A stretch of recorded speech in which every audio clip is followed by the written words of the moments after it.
Romário é 11, Deus é 10, Ronaldo é 9, Dragon Quest é 8, Final Fantasy é 7. Meu, isso vai dar uma treta, hein? É sério que você vai abrir esse vídeo assim? Quem quiser que interprete isso como uma declaração de amor meio nonsense. Eu amo Final Fantasy VII.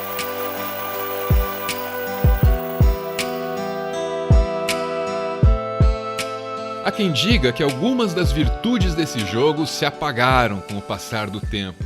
Na época, esses gráficos aqui impressionavam.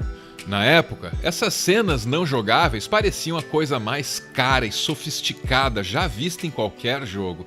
Hoje você até poderia olhar para isso aqui e dizer que tem a carinha da segunda metade dos anos 90.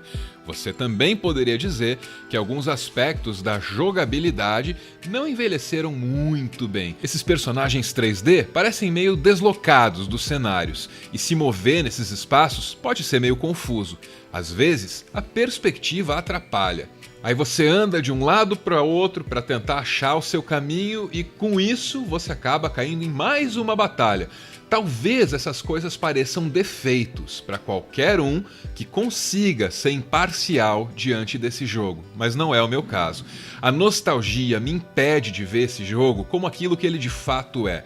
Eu olho para esse jogo, lembro de tudo que ele me fez sentir quando eu joguei pela primeira vez, e aí eu tenho dificuldade para me livrar do viés, da paixão. É por isso que para mim esses gráficos são lindos, e quando eu me perco no cenário, eu até considero isso um desafio justo do jogo. Eu poderia tentar me livrar do viés, mas aí esse jogo deixaria de parecer tão mágico para mim. Nesse caso, eu prefiro continuar amando. E eu tenho bons motivos racionais para isso.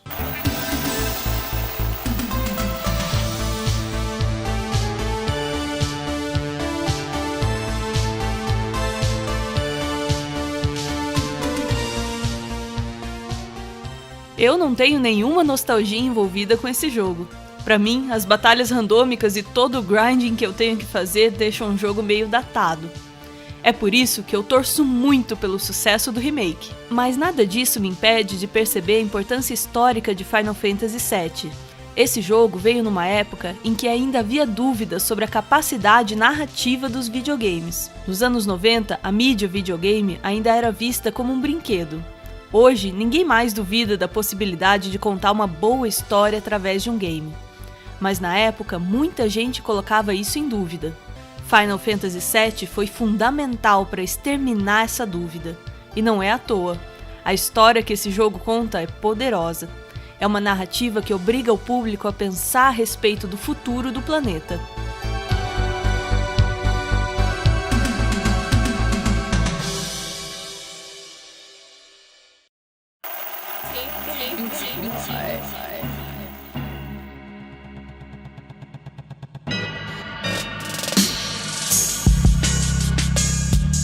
Final Fantasy VII tem personagens memoráveis, mas meu personagem preferido desse jogo ainda é o planeta em que tudo acontece. Esse planeta é um organismo vivo e consciente. A força, a energia que mantém esse planeta vivo é uma coisa chamada Life Stream. O Life Stream se manifesta como todas as criaturas que vivem nesse mundo. Quando essas criaturas morrem, o Life Stream volta para o mundo e o mundo se encarrega de transformar essa energia no próximo ser vivo. Em Final Fantasy VII, uma mega corporação aprendeu a arrancar o Life Stream do planeta. Essa corporação usa a energia em nome do progresso e, claro, em nome dos próprios interesses econômicos e políticos. Na medida em que faz isso, essa corporação vai matando o planeta aos poucos. O impacto ambiental é imenso. Ao redor das grandes cidades, nada cresce. Não tem vida nenhuma. No início do jogo, você acompanha esse grupo de ativistas que quer impedir que a energia vital do planeta continue sendo sugada. Obviamente, tudo isso é uma metáfora para os problemas ambientais do mundo real. Mas em Advent Children, quando os ativistas descobrem uma nova fonte de energia que eles acham que é mais segura, aí tudo fica bem literal. What up, boo? It's Barry. I am the man. Oil cloud. I just found the biggest damn oil field you ever seen. Watch out!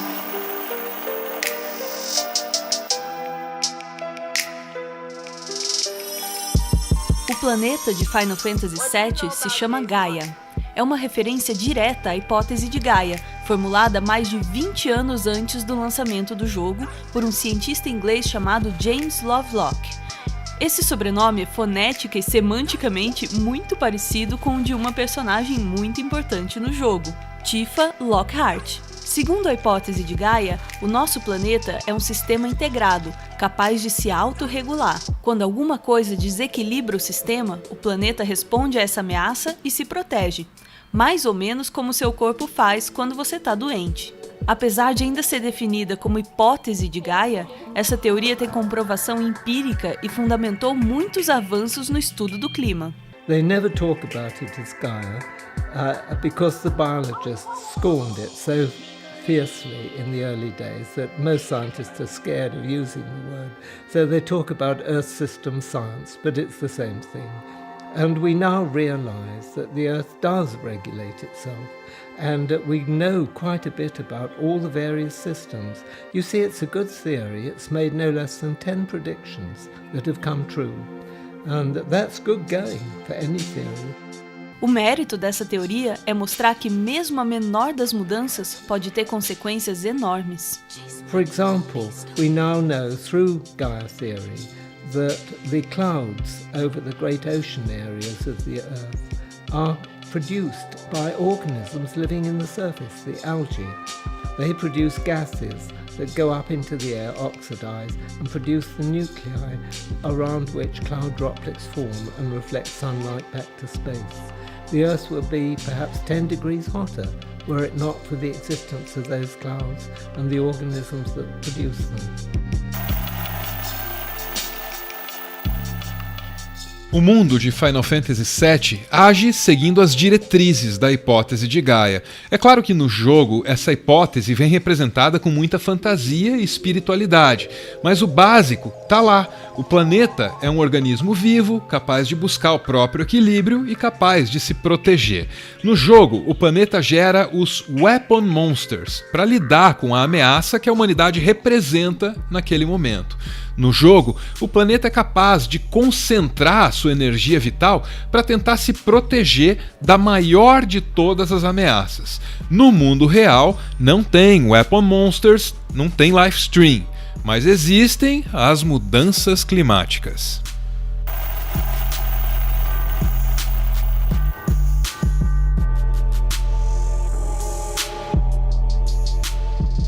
Em 2006, James Lovelock deu uma entrevista pessimista e polêmica. Ele disse para a revista Rolling Stone que o aquecimento global já tinha se tornado irreversível e que não adiantava fazer mais nada. Até o final do século, a população mundial sofreria uma redução muito drástica. A entrevista repercutiu mal. Ele voltou atrás em muito do que disse, mas manteve o básico. Não há como escapar das consequências das mudanças climáticas. I think we passed the point of no return myself, but it's only a speculation. I can't give you firm figures on it.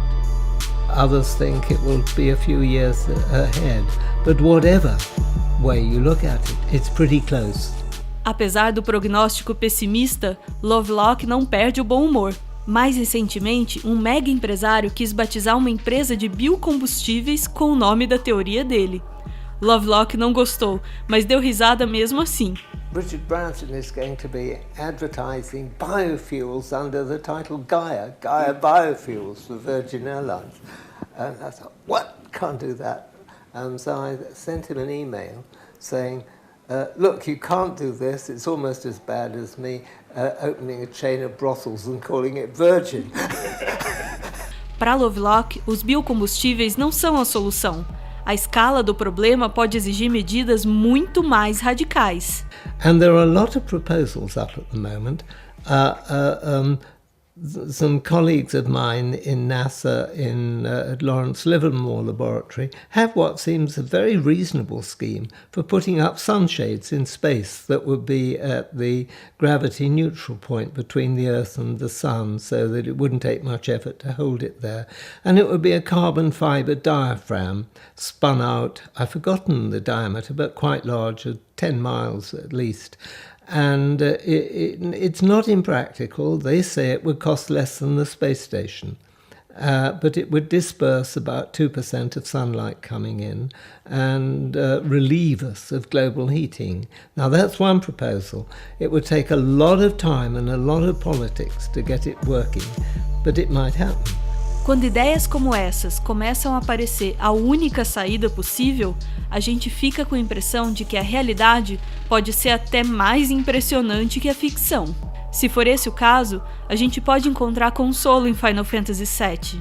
Esse mundo ficcional até conseguiu se reerguer, mas só depois de uma crise bem grave.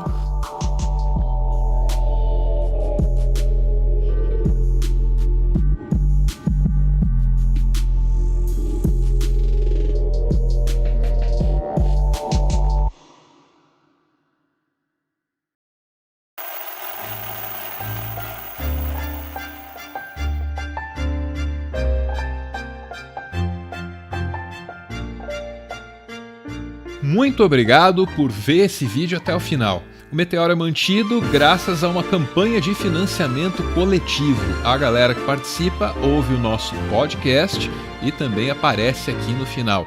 Muito obrigado, Kal-El, que é o cara que sugeriu pra gente um vídeo sobre Final Fantasy VII. Valeu, Kal-El! Demorou, mas saiu.